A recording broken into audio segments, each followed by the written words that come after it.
Good morning, America. Urgent manhunt. The search now for the terrorist who went on a New Year's rampage, killing at least 39, injuring dozens more at a Turkish nightclub. We have the surveillance video that captured the gunman, and ISIS now claiming responsibility. An American was injured in the gunfire. How his cell phone may have saved him. Powerful winds destroyed dozens of homes and an elementary school down south. And now Texas to Georgia on high alert as tornadoes and flash flooding moves in. The new warnings this morning. President-elect Trump claims to have special details about the election hacking. I also know things that other people don't know, and so they cannot be sure of the situation. He promises to reveal more this week as President Obama kicks dozens of Russian diplomats and their families out of the country. New concerns now about Russian hacking targeting an American power plant. Oh, Mariah Carey. We're missing some of this logo, but it is what it is. Mariah Carey melting down in a major lip sync fail in front of millions. I want a holiday too. Can I not have one? The new details this morning about what really happened on that New Year's stage. That was... Live in Times Square, this is GMA with Robin Roberts, George Stephanopoulos, and Michael Strahan. And good morning, America. Happy New Year. We are right back here live in Times Square, and what a different scene from New Year's Eve. More than 1 million people were here then. You see it's empty right now. There's the scene New Year's Eve when Mariah Carey's performance got so much attention. And the ball dropped a little earlier than they were anticipating. A tough moment on the stage, one of the many perils of live TV. Well, the host, Ryan Seacrest, showed his support right after, saying no matter what Mariah does, the crowd absolutely loves it. They were, for the most part, very supportive. Yeah, they certainly were. As we said, 1 million people out there. We're going to have more on that coming up. But we are going to begin with that manhunt in Turkey for the terrorists who killed at least 39 people celebrating New Year's at a nightclub in Istanbul. Overnight, ISIS claimed responsibility for the attack. Officials now warning Americans in Turkey to be on high alert. ABC's Alex Marquardt is on the scene in Istanbul. Good morning, Alex. Good morning, George. That's right. Overnight, ISIS put out a statement claiming that the shooter is one of their soldiers, as they call them. He is still at large. ISIS claimed that this attack was in response to Turkish actions against them in Syria, but also because this club is, quote, where Christians celebrate their apostate holiday, meaning New Year's. An urgent manhunt this morning for this man, caught by surveillance cameras as he fired his way into Istanbul's Reyna nightclub, which is popular with tourists and Turkey's elite. Just 75 minutes earlier, the scene was like so many New Year's parties around the world. Around 600 revelers counting down, waving sparklers. Cheers as the new year is rung in at midnight. But at 1:15 a.m., bullets ricocheted off the street as the shooter, dressed in dark clothes, fired an automatic weapon and rushed the door. This graphic CCTV video showing the man shooting at people in the entrance to the club before storming inside. There, the rampage lasted 7 horrific minutes. The suspect, authorities believe, then changed clothes to blend in and slip away. This morning, at least 39 people have been confirmed killed, including more than 24 foreigners. Dozens more were wounded, including 35-year-old American Jake Rock in Istanbul on vacation, who was carried away on a stretcher after being shot in the leg. I don't know. I saw one person there shooting. I'm hiding, man. His brothers saying the bullet may have hit Rock's cell phone and prevented a more serious injury. During those terrifying minutes, several WNBA players were celebrating the new year next door. Essence Carson of the Los Angeles Sparks tweeting, stuck inside of the club because of terror shooting in Istanbul. Later, Carson deleted the tweet and confirmed that she and 2 other teammates were safe. This shooting is just the latest in a string of deadly incidents to hit this country in the past few months. This new year starting off with what many are calling a massacre. More of those killed in this attack are being laid to rest in funerals today. Most of them are Muslims. Robin? So sad, Alex. Thank you. Now to that bad weather moving in this new year. Dozens of homes damaged in Florida by high winds, and now there are new warnings about tornadoes and flash flooding across the southeast. You know, Ginger is here, and she's tracking that storm's path for us. And Robin, that was just the first storm. So a volatile start to the new year in parts of Florida. You can see that tree ripped up there. Look at this video near Pensacola, Florida, where all those trees into homes, onto cars, and now we have another round of severe storms moving through. Right now, it's in Texas, between Dallas and Austin, we've actually already seen an 82-mile-per-hour wind gust. DFW already this morning had a ground stop thanks to the rain and high winds. And check this out, a large area, parts of Florida, again in the panhandle there, and then parts of Alabama, back into Mississippi, Louisiana, all in the enhanced risk. So you could see more damaging wind, even tornadoes, and yes, some hail too as we go into the afternoon hours as well. Real quick look though, flash flooding is the other threat. So George, flash flood potential anywhere kind of in that same region, and look in central Georgia. Atlanta to the north is what we're watching. So much more coming up in just a couple of minutes. They are going to get hit hard. Ginger, thanks very much. We're going to move on now to the latest on the Trump transition. Less than 3 weeks from Inauguration Day, President-elect is promising to release new information on the election hacking that U.S. intelligence pins on Russia. Trump continues to question the findings, saying he knows things others don't. And ABC's Mary Bruce is at the White House with the story. Good morning, Mary. Good morning, George. After ringing in the new year at his annual Florida bash, the president-elect is back home in New York, where he's expected to receive a briefing from intelligence officials on the Russian hacking. Trump is still skeptical. And this morning, that cliffhanger, Trump now promising there's more to come. A new year and new pushback from Donald Trump. And I know a lot about hacking, and hacking is a very hard thing to prove, so it could be somebody else. The president-elect still doubting U.S. intelligence and questioning if Russia interfered in the U.S. election. I want them to be sure. I think it's unfair if they don't know. 17 U.S. intelligence agencies concluded Russia was behind the hacking, but Trump suggests there's more to the story. I also know things that other people don't know, and so they cannot be sure of the situation. Like what do you know that other people don't know? You'll find out on Tuesday or Wednesday. But on this week, the top Democrat on the House Intelligence Committee told our Jonathan Karl the evidence is ironclad. It's very solid. It's indeed overwhelming. If he's going to have any credibility as president, he needs to stop talking this way. President Obama has already counterpunched, closing 2 lavish Russian diplomatic retreats in the U.S. and evicting dozens of Russian diplomats and their families. Almost 100 people in all. Overnight, their plane touching down in Moscow. Trump has said it's time to move on. I think we ought to get on with our lives. But now his team is questioning the White House's motivation and asking if the punishment fits the crime. There is a question about whether there's a political retribution here, whether it's versus a diplomatic response. Even some Republicans say it wasn't tough enough. We will be working for much tougher sanctions against Russia. They attacked the United States of America. But Trump says there's only one way for sure to protect from cyber attacks. Write it out and have it delivered by courier, the old-fashioned way. Because I'll tell you what, no computer is safe. And now there are new concerns that the Russians may have also been targeting the American electrical system. A code linked to the Russians was found on a laptop associated with a Vermont utility, but there are no signs that the hackers penetrated the power grid itself. George? Okay, Mary, thanks. Let's get more now on the intelligence and the politics from our analysts, Steve Ganyard and Matthew Dowd. And Steve, let me begin with you. You spent a lot of time dealing with national security and intelligence when you were in the government. First, let's talk about this new threat to the electric grid again, that no signs here that it actually penetrated the grid in Vermont, but this is a serious threat. It is a serious threat for all of the infrastructure around the U.S. and around the world, George, for things like power supply and things like that. But what we saw in Vermont, there were definitely Russian fingerprints on that. But one of the interesting things about malware is it's becoming commoditized. You can actually buy it in the dark recesses of the internet. And so it could have been Russia, but it also could have been China, it could have been North Korea, it could have been Iran. But I think that what's going to happen here is that the intelligence community is not going to release the sources and methods that allowed them to draw conclusions that it was definitely Russian. Right, they're not going to release the sources and methods. We could get the new report, the full report on Russian involvement as early as this week. You see that Donald Trump is questioning the intelligence. Based on your experience, how solid is it? Again, it's hard to say. What the White House released about last week was not conclusive. It didn't show intent. It was very thin on detail. So there's a push-pull going on within the intelligence community right now about how much to release. And until we get more definitive detail, we're not going to be able to make that determination. And Matthew Dowd, you heard from Donald Trump there over the weekend saying he knows things that others don't. He's continued to question this intelligence and praise Vladimir Putin for withholding any response to the U.S. Sanctions and actions that President Obama took last week. He's playing a tricky game here because he's going to face pressure from Republicans to respond to Putin as well.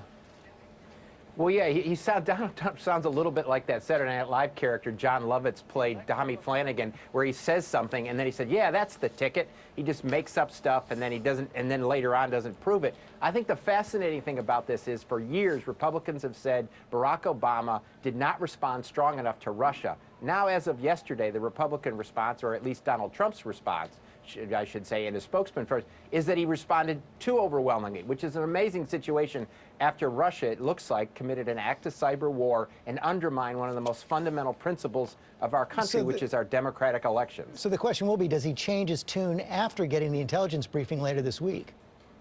Well, I think that's a really good question. And the other thing Donald Trump, I think, has to realize is I think somebody needs to tell him, as he said, don't use computers, use courier. I don't know if he wants to go back to the Pony Express. But with this, George, what this is a computer that Donald Trump is on every day sending messages to the American public. So somebody might want to tell Donald Trump that what he holds in his hand is also a computer. And Sean Spicer says the tweets are going to continue. Matt Dowd, Steve Daniard, thanks very much. All right, George, we're going to move on now to a deadly mid-air accident. 2 planes colliding over Texas on New Year's Eve, killing at least 3 people. An investigation is now underway.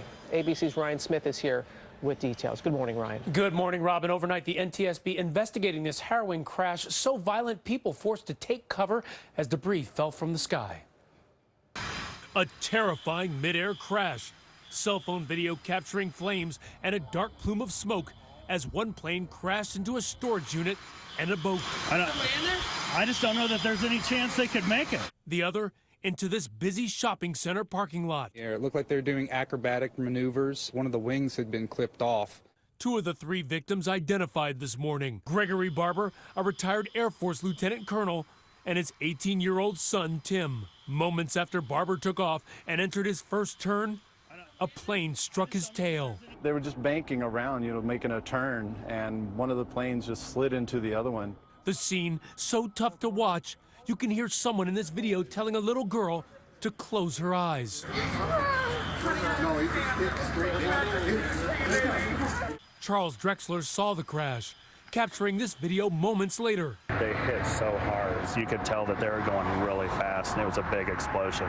The FAA confirming both pilots were operating under visual flight rules, meaning visibility must be several miles so pilots can see potential issues and avoid them. And you heard a loud crashing bang, and the 2 planes basically, one of them came pretty much straight down. The other one had a little control, but he was coming down. There was no stopping it. The Barbers respected in their community. 18-year-old son Tim Barber just recently entering Air Force Academy. Additional NTSB investigators are expected on the ground today. Oh, it just breaks your heart when you hear a story like that. All right, Ryan, thank you very much. Amy has the morning's other top story, starting with new details in another air tragedy. That's right, Robin. There are now new clues in the search for a private jet that vanished with a family on board. Police are investigating a bag that might be from the plane that disappeared over Lake Erie near Cleveland. And there have been multiple reports of debris from plane washing ashore. 6 people were on that plane, including the pilot, his wife, and their 2 teenage sons.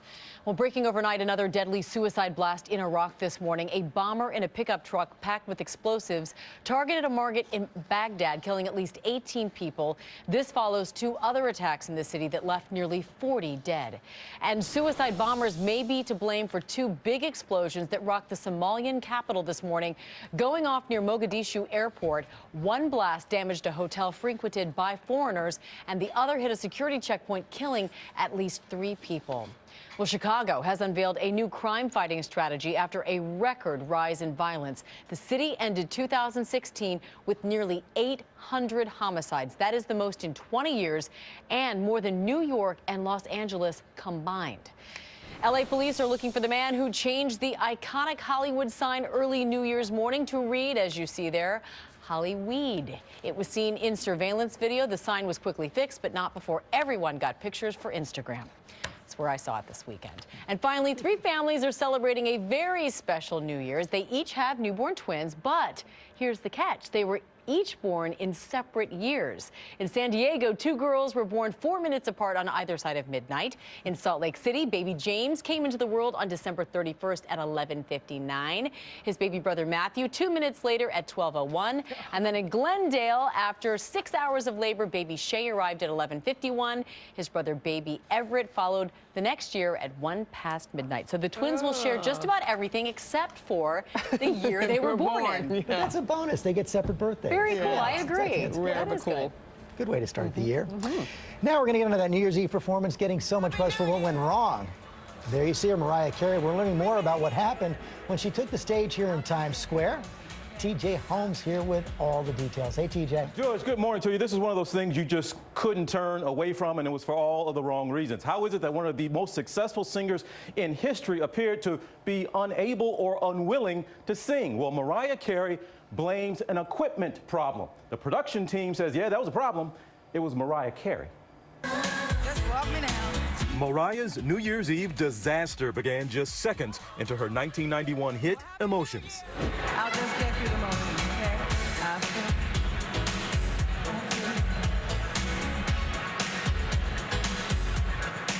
All right.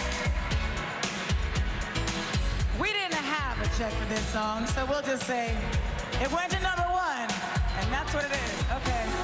While her vocals played in the background, the pop princess strolled up and down the stage, not singing while the music continued, and as 11 million people watched at home. We didn't have a sound check, but it's New Year's, baby. That's okay, you guys. All right, just for laughs to the left.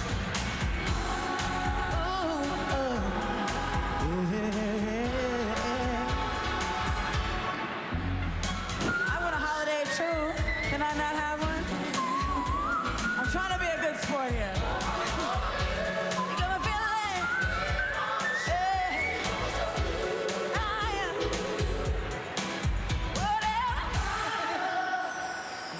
Was amazing. Her next tune, We Belong Together, seemed to get off to a better start. But then, as the vocals played, she put the mic down. Finally, after 6 minutes, Mariah walked off. Bring the feathers on, yes! And you just don't get any better. But the fallout was just beginning. Mariah Carey's people accused Dick Clark Productions, which produces ABC's New Year's Rockin' Eve with Ryan Seacrest, of sabotaging her performance. Her representative says her earpiece wasn't working and that the pop star was set up to fail. Dick Clark Productions responded, as the premier producer of live television events for nearly 50 years, we pride ourselves on our reputation and long-standing relationships with artists. To suggest we would ever intentionally compromise the success of any artist is defamatory, outrageous, and frankly absurd.